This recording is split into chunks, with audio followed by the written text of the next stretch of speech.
How did the Suez Canal, a narrow stretch of water through the Egyptian desert, mark the end of the British Empire?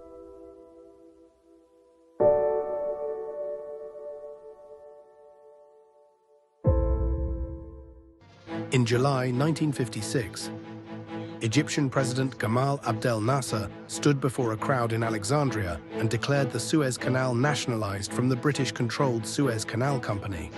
This was in retaliation to Britain and the US's refusal to finance the Aswan Dam project after Nasser armed their Cold War rival, the Soviet Union. In London, Prime Minister Anthony Eden saw it as a humiliation. Britain was ruined from the destruction of World War II and was heavily reliant on US funding.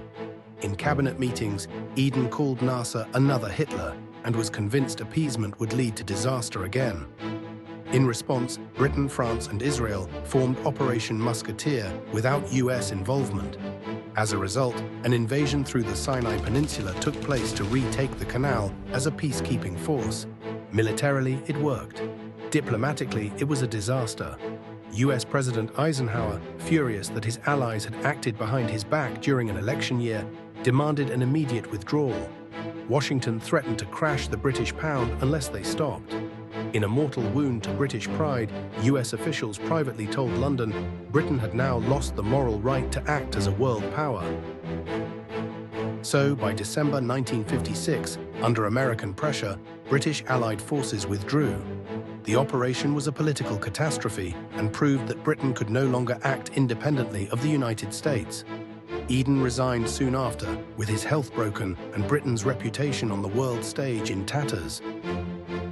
The moment acted as a catalyst for many nation-states to seek independence from British control, with many independence movements from Britain following the crisis.